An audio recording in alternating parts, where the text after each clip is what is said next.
मैं मुसलमान हूँ, मेरे को लगता है कि कई लोग अगर मेरा वीडियो देखेगा मुसलमान भाई लोग तो बोलेगा तू मोदी जी को क्यों वोट दे रहा है। मैं वोट इसलिए दूंगा क्योंकि 10 साल में ना उन्होंने बढ़ाया है बहुत जल्दी। हल्का सा अगर दिल में चुभता है ना जनाब तो बस यही चुभता है ना। थोड़ा सा ये भी तो कहे कि चलो आज हमने इस मस्जिद का एक निर्माण रखवाया है। 10 साल में एक भी वीडियो दिखा दीजिए, आप समझ लीजिए उसी लालच में हम केजरीवाल को वोट डाल देते। रहा कांग्रेस का हिसाब किताब, कसम से कह रहा हूँ माई का लाल में किसी में ताकत नहीं होगी जो मोदी जी को वोट ना करे। अगर मोदी जी को वोट भी दूंगा ना, मैं मोदी जी के नाम पे नहीं दूंगा, नितिन गडकरी के नाम पे दूंगा। उनका जो रोड बनाने का स्टाइल है, जो स्पीड है, सबसे पहले तो उन्होंने जो राम मंदिर का जो लफड़ा था इतने दिनों का वो मसला हल करके ना ख़त्म कर दिया, चाहे उनका हुआ चाहे हमारा हुआ। जय भैया क्या नाम हुआ आपका? मेरा नाम शादाब आलम हुआ। शादाब जी मुझे बताइए कि अभी रैली में आप भी गए थे क्या? हाँ, मैं आ रहा था तो मैंने सोचा कि मोदी जी हमारे प्रधानमंत्री है तो भैया जाना तो बनता है कि नहीं भाई साहब। अच्छा मुझे बताइए, मोदी जी ने जो पिछले सालों में 10 साल में काम किया है, प्रसन्न है आप उनके कामों से? मैं तो देखिए, मैं आपको बताऊं तो सही बात बताऊंगा। मोदी जी ने क्या क्या सही किया है, क्या क्या सही नहीं किया है। सबसे पहले तो उन्होंने जो राम मंदिर का जो लफड़ा था इतने दिनों का वो मसला हल करके ना ख़त्म कर दिया, चाहे उनका हुआ चाहे हमारा हुआ, जैसे भी हुआ। ये बहुत अच्छा काम किया है। दूसरा, उनके बदले हमें मस्जिद का जगह मिल गया है, वैसे तो कोई वैसी बात नहीं है। चाहे जैसे भी वो ख़त्म कर दिया, बहुत लफड़ा था वो। बढ़िया बात। क्योंकि मैं बचपन में भी देखा है कि जब भी उस पर फैसला आता था मेरे माँ बाप उठा के छुपाते थे दंगा उंगा के डर में, तो वो चीज़ ख़त्म हो गया, सबसे अच्छी बात। दूसरी बात, मुझे नितिन गडकरी जी बहुत अच्छे लगते हैं। अगर मोदी जी को वोट भी दूंगा ना, मैं मोदी जी के नाम पे नहीं दूंगा, नितिन गडकरी के नाम पे दूंगा।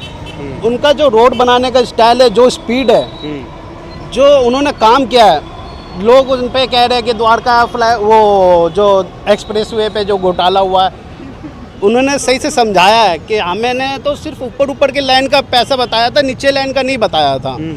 नीचे लाइन उससे भी ज़्यादा, मैं जाता रहता हूँ ना, मुझे पता है। ऊपर लाइन का छोड़ा जाए तो नीचे उससे भी ज़्यादा खर्चा हुआ है। उनको उस कागज़ में उस पैसे का हिसाब नहीं था तो उन्होंने लगाया है, क्योंकि उन्होंने दोनों चीज़ अच्छा करना था। दिल्ली की जनता को भी परेशान नहीं करना था और जो एक्सप्रेस वे का काम चल रहा है उसको भी सही करना था, ठीक है। वो बहुत अच्छा काम किया है। तीसरा काम जो इनका है ना, देखिए जो 5 किलो अनाज जो दे रहे हैं बहुत अच्छा है। लॉकडाउन में भी अच्छा काम किया है, सब कुछ को खिलाया पिलाया है, अच्छा है। जो बहुत परेशान थे ना उनको बहुत ही ज़्यादा हेल्प हुआ है। बाकी चाहे जितना भी मिले हेल्प हुआ है, बहुत ज़्यादा हुआ है। मैं बताऊं तो मोदी जी के नाम पे मैं वोट तो तभी दूंगा ना जब है ना कहते मुझे भी है ना हल्का सा भी महसूस हो कि हाँ अब वो क्या कह रहे हैं कि है ना कांग्रेस जीतेगा, मुसलमानों को हो जाएगा घुसपैठिया, ये सब जो ये सारी बातें हैं ना थोड़ी सी मेरे को अच्छी नहीं लगती है। मेरे को लगता है कि हर मुसलमान को अच्छी नहीं लगेगी। आप कहते हैं कि सबका साथ सबका विकास, ठीक है, अच्छी बात कहते हैं, बहुत अच्छी बात बोलते हैं और होता भी है। देखिए ना, आप वो देखते हैं आवास योजना देखते हैं, मुसलमान हिंदू सबको मिलता है। ये जो 5 किलो अनाज है मुसलमान हिंदू सबको मिलता है। रोड पे मुसलमान हिंदू सब चल रहे हैं, अच्छे से चल रहे हैं, कोई वो नहीं है, कहीं पे भी कोई ऐसा कुछ नहीं है। थोड़ा सा है ना, थोड़ा सा दिल में चुभता है तब ये बोलते हैं ना कि हम हिंदू का जैसे जो भी मुस्लिम जो भी करते हैं हल्का सा, बस वही चुभता है, बस और कुछ नहीं। दूसरा मैं एक चीज़ और बोलना चाहूँगा। मैं देखिए सबका साथ सबका विकास हम ये चाहते हैं ना। मैं एक मुसलमान का तरफ से एक वो बोल रहा हूँ, मैं अपना पूरा वो नहीं बता रहा, मैं जो हमारे दिल में रहता है मैं वो चीज़ बता रहा हूँ जनाब। देखिए भाईजान, हमें है ना बस ये चाहिए कि जैसे वो गुरुद्वारा जाते हैं पगड़ी उगड़ी पहनते हैं, मैं नहीं कह रहा कि टोपी पहने, गुरुद्वारा जाते हैं अच्छा खासा लंगर उंगल करते हैं, मंदिर जाते हैं, क्योंकि वो हिंदू है तो भैया वो तो जाना ही चाहिए, जो भी है जाना चाहिए और अच्छा है जाए। मैं तो कहता हूँ कि जाए और जब पूजा वूजा करते हैं सब करे, ठीक है। लेकिन हल्का सा है ना, थोड़ा सा ये भी तो कहे कि चलो आज हमने इस मस्जिद का एक निर्माण रखवाया है। 10 साल में एक भी वीडियो दिखा दीजिए, एक भी छोटी सी टुकड़े पे भी हल्का सा बोले कि हमने है ना दिल्ली में या यूपी में या कहीं पे भी छोटा सा भी, सबका साथ सबका विकास वही तो होता है। कसम से कह रहा हूँ माई का लाल में किसी में ताकत नहीं होगी जो मोदी जी को वोट ना करे। हल्का सा अगर दिल में चुभता है ना जनाब तो बस यही चुभता है और किसी काम की कमी नहीं है। अब रहा केजरीवाल जी का हिसाब किताब, केजरीवाल का जो हिसाब किताब है, देखिए हम जो यहाँ जो जीतते हैं जो जीत रहे हैं यहाँ हिसाब, उनका क्या है अमीरों का तो कुछ नहीं कह सकता मैं, लेकिन जैसे हमसे मेरी बहन जॉब करती है, ठीक है, जो बस का जो किराया लगता था वो कम हो गया। देख लालच में बता रहा हूँ मैं, जो हमें लालच में एक मिलता है तो वो किराया कम हो गया, महीने के जो 2,500-3 हज़ार रुपये वो बच जाते हैं महिलाओं के, ठीक है। दूसरा, आपको यकीन नहीं होगा, अभी ये जो गर्मी है हमें सिर्फ 2 पंखे चलाते हैं, 2 लाइट चलाते हैं, 1 फ्रिज चलाते हैं और कूलर चला लेते हैं, 200 यूनिट में हमारा पूरा हो जाता है, ठीक है। हमारा वो पैसा 1,500 जितने भी 200-100 रुपये भी बच रहा है, बचता है, अच्छा लगता है। मैं ये नहीं कह रहा कि नहीं होता। तीसरा कि जो भी है ना, आप ये दिल्ली का नक्शा वक्शा, पानी वानी ये सब जो भी है थोड़ा थोड़ा सा मिलता है, तो हम जैसे गरीबों का है ना वो फ़ायदा होता है उसी लालच पे, आप समझ लीजिए उसी लालच में हम केजरीवाल को वोट डाल देते। रहा कांग्रेस का हिसाब किताब, कांग्रेस ने देखिए भाई साहब, मैं आपको एक बात बताऊं तो उन्होंने है ना शुरू से उनको है ना एक खाली ज़मीन मिला था, 60 साल में जितना वो कर सके करे, लेकिन है ना जिस हिसाब से उस टाइम में और भी जो देश को आज़ादी मिली थी ना, और भी देश को आज़ादी मिली, वो बहुत आगे पहुंच गए। लेकिन कांग्रेस ने ना हमें है ना यहीं तक रखा है। अगर कांग्रेस चाहता तो और ऊपर कर सकता था, ठीक है। अब रहा ये 10 साल में जो मोदी जी हैं, मैं देखिए मैं ये नहीं चाहूँगा, मैं मुसलमान हूँ, मेरे को लगता है कि कई लोग अगर मेरा वीडियो देखेगा मुसलमान भाई लोग तो बोलेगा तू मोदी जी को क्यों वोट दे रहा है। मैं वोट इसलिए दूंगा क्योंकि 10 साल में ना उन्होंने बढ़ाया है, बहुत जल्दी तेज़ी से ऊपर करा है। अगर यही स्पीड थोड़ा सा कांग्रेस करती ना तो अभी हमारा जो कंट्री है ना और लोगों की बराबर में हो जाती, थोड़ा सा कम रहती लेकिन बराबर में तो ज़रूर हो जाती। बस अब इससे ज़्यादा मैं क्या कहूँगा, लेकिन अब बस यहाँ के लालच की वजह से मैं केजरीवाल को वोट दूंगा, और अगर मैं प्रधानमंत्री चाहूँ तो मोदी जी चाहूँगा। तो मुझे शादाब बताया ना, शादाब बताया ना नाम आपने, अगर मैंने कुछ गलत बता दिया तो भाईजान बता दीजिएगा। शादाब नाम का। हाँ। तो शादाब जी मुझे बताइए, ये चुनाव जो है, हाँ। जो आपने बताया कि जो बसों में फ्री है, हाँ। 200 यूनिट फ्री है, हाँ। जो भी केजरीवाल जी ने काम किए वो तो एक चीफ मिनिस्टर का काम है, हाँ, हाँ। और वो विधानसभा के चुनाव से डिसाइड होता है। हाँ, अभी जो चुनाव हो रहा है वो लोकसभा का हो रहा है, वो एक प्रधानमंत्री का चुनाव हो रहा है। आपको बताया ना जनाब, मैं बता रहा अच्छा, हूँ। अच्छा, तो जैसे आपने कहा ना कि मैं केजरीवाल को इसलिए वोट देता हूँ, हाँ। तो केजरीवाल जी का लोकसभा चुनाव जीत के बसों का सिस्टम हाँ, हटाने का तो कोई मतलब ही नहीं कोई है। मतलब वो तो एक चीफ मिनिस्टर का काम है, उसका बजट दिल्ली का अलग होता है। हाँ। तो मैं आपकी बात क्लैरिफाई कर रहा तो था कि ये चुनाव अलग है, वो अलग है। वो चुनाव अलग है जो अगले साल होने वाली है, ठीक है ना, वो बात आपकी ठीक है। तो मैंने आपको है ना सबसे पहले ही है ना आपको है ना एक है ना एग्जांपल दे दिया था जनाब कि हमारे जो दिल में जो चुभता है ना, शायद वही है ना हमें थोड़ी सी खटास भाई आपने बोला कि जो एनआरसी उन्होंने लाया हाँ, या हाँ, सीए लाया, उससे आपकी थोड़ी सी नाराजगी है कि बाहर के देश, बाहर से जो रोहिंग्या मुसलमान आए हुए हैं या जो शरणार्थी आए हुए हैं या जो घुसपैठी आए हुए हैं, उनको बाहर करने के लिए उन्होंने कानून लाया। तो आप तो देश के हो, फिर आपको दिक्कत क्यों हो रही है? अब आपने सही पॉइंट पकड़ा। देखिए मेरे दादा और मेरे दादा के दोस्त दोनों पाकिस्तान से आए, ठीक है, दोनों आए पाकिस्तान से। दोनों का कागज वगज बना या नहीं बना, दोनों का समझ लीजिए कागज बना, खो गया, हो गया, सब हो गया, ठीक है। तो हमें जो बताया गया, देखिए मैं पूरा नहीं जानता एनआरसी और जो सीए जो भी है, हाँ, तो मुझे जहाँ तक पता चला है मेरे दादा या परदादा दोनों दोस्त पाकिस्तान से यहाँ आए हैं, एक हिंदू है एक मुसलमान है, ठीक है। जो हिंदू वाले जो दादा हैं उनका कागज भी नहीं है और मुसलमान वाले दादा का भी कागज नहीं है, तो ठीक है। दादा हिंदू और मुसलमान कैसे हो गए? नहीं, दोनों दोस्त थे। जैसे एक दादा मुसलमान, मेरे दादा मुसलमान थे और उनके दोस्त थे, वो दोनों ने पाकिस्तान छोड़ के यहाँ आ गए, ठीक है। यहाँ आके बस गए, कागज वगज जो बना या नहीं बना कुछ भी नहीं है। अब कागज कुछ भी नहीं है, आधार कार्ड से तो चलेगा नहीं, है ना, नहीं चलेगा ना।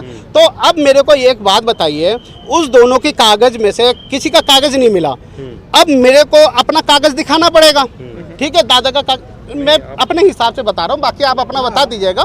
मैं तो पहले ही बोल दिया ना, मेरे गलत होंगे तो आप मेरे को बता दीजिएगा, ठीक है ना। तो मेरे को कागज जो भी है वो दिखाना पड़ेगा हिंदू भाइयों को भी, हाँ, मेरे हिसाब से हिंदू भाइयों को भी दिखाना पड़ेगा। लेकिन इनका जो है ये जो वापसी का जो सिस्टम है वो सिर्फ मुसलमान को छोड़ के सारे को वापस करेंगे और मुसलमान को एक वो घुसपैठिया करके वो बाहर कर देंगे। अब आप मुझे मेरी बात नहीं मेरी बात सब बात सुनिए, बांग्लादेशी की बात। अब आप मैं आपको बता रहा हूँ, जो भारत लोग आए, चाहे किसी भी काम के पाकिस्तान से आए, बांग्लादेश से आए, कहीं से आए, अभी तक जो आए उसको बाहर नहीं किया जा रहा है। अभी कौन से देखा जाएगा? कोई नहीं, यही तो गलत फहमी है। आप यही गलत बताया जा रहा है। अब जो लोग आ चुके हैं साल 2 साल 3 साल में, जो शरणार्थी मतलब बन के आए कि वहाँ से हम किसी तीर्थ यात्रा में यहाँ आए, तीर्थ यात्रा में आए और आके यहाँ रह गया। अभी की बात कह रहा हूँ, ये 4 साल 5 साल के दरमियान में ये 20 साल 15 साल आपके दादा के उम्र वाला तो 50 वर्ष वो नहीं है, कोई कहानी नहीं है। 4-5-10 साल के अंदर में जो आएंगे वो आएंगे और उनको निकाला जाएगा। अब आप बताइए मेरे को कौन सी बात सही है, एक बार सुन लीजिए। मैं पूरी क्लियरिटी कर देता हूँ। उसके बाद जो है सो उनकी नागरिकता में जो है वहाँ से वो आए मंदिर का पूजा करने के लिए, मंदिर का पूजा करने के लिए वो आए यहाँ। जो है ना वो सेफ है, आप सुरक्षित हैं, आपको कहीं कुछ नहीं किया जाएगा। दिखाने के लिए मुझे कागज क्या क्या देना पड़ेगा? दिखाना ही नहीं पड़ेगा जनाब, कोई कागज नहीं मांगा जाएगा।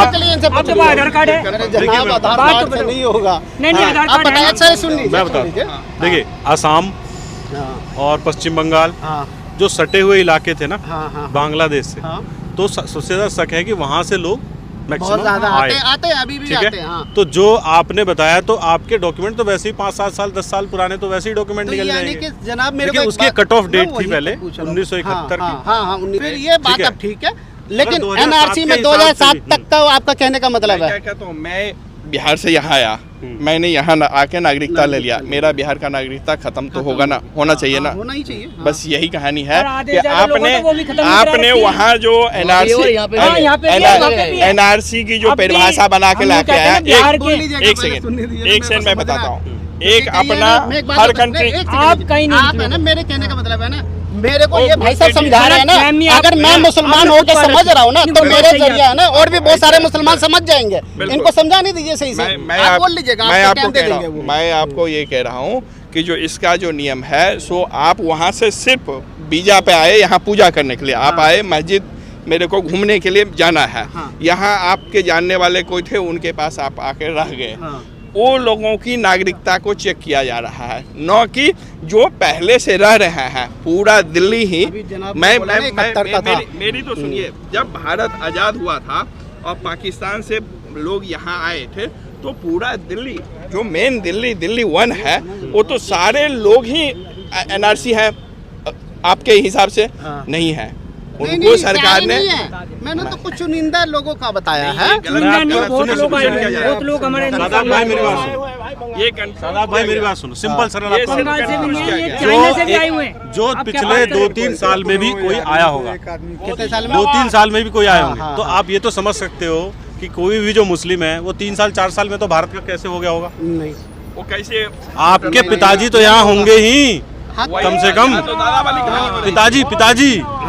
अगर आपके पिताजी भी यहाँ की नागरिकता नहीं थी उनकी, तो आप कैसे आ गए यहाँ? नहीं, मैं वही तो कह रहा हूँ जनाब, तो मेरे पिताजी यहाँ के थे, तो ऑलरेडी पिताजी 50 साल के तो होंगे। सर अभी आपने क्या बोला, 1971 का आपने बोला था ना, तो मैंने आपको क्या बोला था? देखिए मेरे को 1971 के हिसाब से मेरे को बताया गया, मैंने आपसे यही चीज तो बोला। ये कांग्रेस के कुछ चुनिंदा लोग, आम आदमी पार्टी के भी कुछ लोग हैं, और उसका बहन, उसका क्या नाम है, उसका बंगाल की जो है ममता दीदी की, तीनों चारों के जो कुछ लोग हैं, 2 तरह के लोग होते हैं। एक अफवाह फैलाने वाले, एक आप जैसे शांत करने वाले लोग, जो आप अभी भी जानना चाहते हैं कि मेरे को वाकई में ये सच्चाई क्या है, मुझे बताएंगे, मैं तो औरों को बताऊंगा मैं। तो ये हमारे और आप पे कहीं लागू नहीं होता, हमारे बच्चे पे लागू नहीं होता है। अब क्योंकि हमारे दादा, एक सेकंड मेरी तो सुनिए, हमारे दादा आए थे, हमारे पिताजी भी आए थे, मैं नहीं आया हूँ, मेरे बच्चे नहीं आए हैं, तो मेरे लिए ये नियम कहीं लागू नहीं है। मैं भारत का हूँ, भारत का रहूँगा, भारत। अब मुझे ये बताइए आप कि है ना, देखिए मैं कंफर्म करना चाह रहा हूँ आपके हिसाब से, और मुझे एकदम बिल्कुल तथ्य के हिसाब से ये बता दीजिए कि मुझे अब अगर मुझसे सरकारी कागज मांगा जाएगा तो क्या क्या मांगा जाएगा? ये झूठ बोला जा रहा है। पूछ रहा हूँ मैं, एनआरसी लागू होगा तो क्या क्या मांगा जाएगा? एनआरसी पहली चीज, एनआरसी तो उससे रिलेटेड है ही नहीं। एनआरसी है नेशनल सिटीजनशिप रजिस्टर, यानी कि यहाँ पे नागरिक कौन कौन है, मतलब है कितने। हाँ तो वही तो मैं कह रहा हूँ, उसमें कागज कौन सा मांगा जाएगा? मैं वही तो पूछ रहा हूँ। अरे सर जी मैं कागज पूछ रहा हूँ, कौन सा मांगा जाएगा?